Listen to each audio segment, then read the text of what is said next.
আলোচনা করব যে বাংলাদেশ এবং প্রবাসে মহান 21শে ফেব্রুয়ারি পালন নিয়ে এবং সেই সাথে শহীদদের প্রতি শ্রদ্ধা জানাতে যে আমাদের রাজনৈতিক প্রতিহিংসা আমরা দেখতে পাই, বিশেষ করে 20শে রাত্রে যে আমরা আলতাবালি পার্কে দেখেছি যে রাজনৈতিক প্রতিহিংসার কারণে এখানে টাওয়ার হ্যামলেট কাউন্সিলও কিন্তু অতিরিক্ত তারা পুলিশ এবং অতিরিক্ত নিরাপত্তার জন্য তারাও কিন্তু মিলিয়ন পাউন্ডের একটা খরচ তারা করেছে। আসলে প্রতিহিংসার কারণে প্রবাসে কেন আমরা এই একটি জাতীয় দিনকে আমরা সবাই সম্মিলিতভাবে পালন করতে পারি না? শাহিন ভাই এই ব্যাপারে একটু বলতেন। হিসাবে আওয়ামী লীগকে যেহেতু নিষিদ্ধ হয় নাই, কিন্তু বাংলাদেশের মানুষ যেহেতু প্রত্যাখ্যান করেছে, সেই হিসাবে প্রবাসী বাংলাদেশিরা চেয়েছিল আলতাওয়ালি পার্কে যাতে আওয়ামী লীগ যায় না। তাই এই টাওয়ার হ্যামলেটস কাউন্সিল তারা প্রচুর সিকিউরিটির ব্যবস্থা করেছিল এবং প্রচুর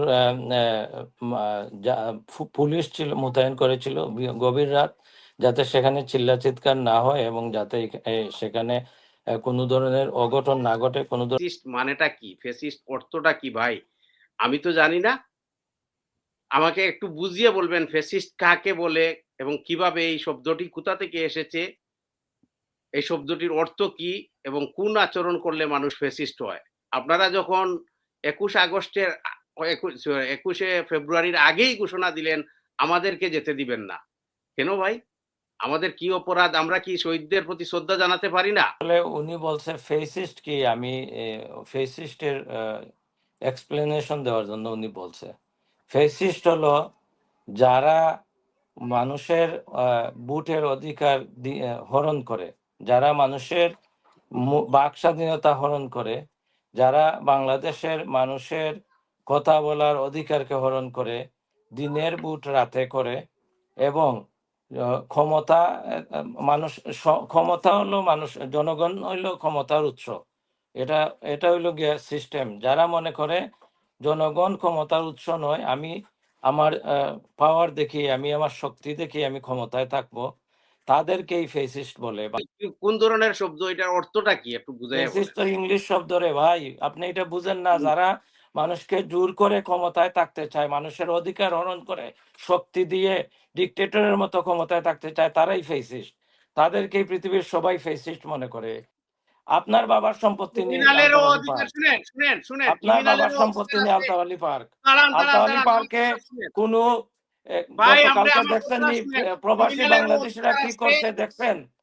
প্রবাসীরা বাংলাদেশিরা কি করছে দেখছেন? চুর বলে, বুয়া বুয়া বলে সেখান থেকে তাড়িয়ে দিয়েছে। লজ্জাশরম থাকলে এখানে যাবে না, যাদের লজ্জাশরম আছে তারা সেখানে যাবে না, গিয়ে বুয়া বুয়া কথা শুনবে না। একটু ক্লিয়ার করি, আপনারা চাচ্ছিলেন যে যারা এখানে পালিয়ে এসেছে শুধু তাদের বিরুদ্ধে, কিন্তু পুরো আওয়ামী লীগের বিরুদ্ধে না। তাহলে কি আপনি বুঝেন ফেসিজম কি? ফেসিজম কি? ফেসিজম থেকেই ফেসিস্ট। ফেসিজম কি আপনি জানেন? ফেসিজম কি জানেন আপনি?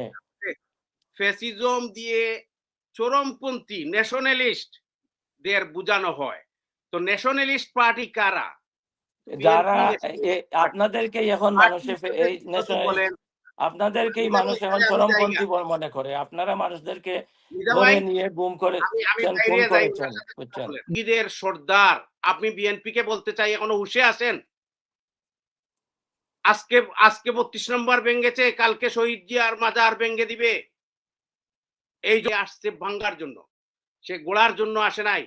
সে ভাঙছে, শহীদ মিনার ভাঙতেছে, মাজার ভাঙতেছে, মসজিদ ভাঙতেছে, স্বাধীনতার স্মৃতিস্তম্ভ, জাতির জনকের বাড়ি, বঙ্গবন্ধু জাদুঘর ভাঙতেছে, আওয়ামী লীগের নেতা কর্মীদের ফ্যাক্টরি, মিল ফ্যাক্টরি, দোকান, কলকারখানা, বাড়িঘর, আওয়ামী লীগের নেতাকে না পেয়ে তার মা এবং চাচিকে পুড়িয়ে মারছে। তো এই যে পুরানোর যে সিস্টেমটা, পুরানোর যে রাজনীতি, এটা তো আওয়ামী লীগই তৈরি করেছে এবং এখন তারাই সেটাতে পুড়ে যাচ্ছে। আমরা কোনো কিছু করতেছি না। বিএনপির কেউ আওয়ামী লীগের কারো বাড়িতে আগুন দিচ্ছে, বিএনপির কাউকে কোনো আওয়ামী লীগকে এখন ধরতেছে, মারতেছে। বিএনপি চেয়ারপারসনের বাড়ি ভেঙেছেন, সেখানে উঁচু বিল্ডিং করেছেন, এই প্রতিহিংসা নাকি আপনারাই শুরু করেছেন, সেটা কিভাবে দেখবেন? আমি শুনেন, উনি বলতেছে খালেদা জিয়ার বাড়ি, ওইটা খালেদা জিয়ার বাড়ি না। একজন সিভিলিয়ান থাকার কোনো রাইট নাই। ওইটা আইনের মাধ্যমে, কোর্টের মাধ্যমে কেউ মানে কারো বাড়ি ভাঙে না, এটা উনার বাড়ি ছিল না, এটা রাষ্ট্রের বাড়ি ছিল। উত্তর কি ওই দিবেন? যে প্রতিহিংসা, এটা তো প্রতিহিংসা। প্রতিহিংসা রে ভাই, আপনি প্রতিহিংসা, এটা শুনেন, বলতে হবে না। পঞ্চম আপনি সংশোধনী কি যেটা, বুঝাবেন আমাকে? পঞ্চম সংশোধনী হাইকোর্টে চ্যালেঞ্জ হয়েছে। হাইকোর্ট রায় দিছে, সুপ্রিম কোর্ট রায় দিছে যে বাংলাদেশে আরে ভাই, এই জিয়াউর কোড রহমানের গুলা শামীম কি ভাই, ছিল এখন আপনি কাজের দেখাতে শামীম ভাই, পারছেন না? একটা কোড মিনিট, গুলো কি ছিল, বাংলাদেশের বিচার শামীম ভাই, ব্যবস্থা আমি কি একটু ছিল যোগ করি। এখন আপনি দেখতে পাচ্ছেন না? মানুষ কি বাংলাদেশের রায় আসতেছে না? রায় যখন রাজনৈতিক পরিবর্তন হয়, তখন রায়ও পরিবর্তন হয়, যেটা আমরা ছিল আপনারা মানি। তো একটু লাফালাফি করতেছেন, মনে করছেন আপনারা ক্ষমতায় চলে আরে গেছেন। ভাই, ক্ষমতা বাদ আপনারা দেন, ক্ষমতায় যান বিএনপি নাই। ক্ষমতার রাজনীতি করে না। বিএনপি যদি আরে ভাই, ক্ষমতার দিল্লি রাজনীতি তো, করতো দিল্লি 15 তো বছর হুজুর আগেই আপনারা যান ক্ষমতায় নাই। যাইতো, বুঝছেন?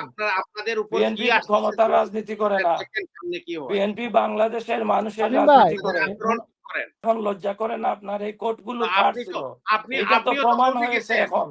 এখন তো আপনি প্রমাণ তো হয়েছে কোর্টে গেছেন। কোর্টগুলো কার ছিল, না, না, কার অর্ডারে কোর্ট আমার চলতো। কথা এটা শুনেন, কথা জাতিসংঘ শুনেন। বলে দিছে, এইটা এরপরেও মানতে রাজি নয়।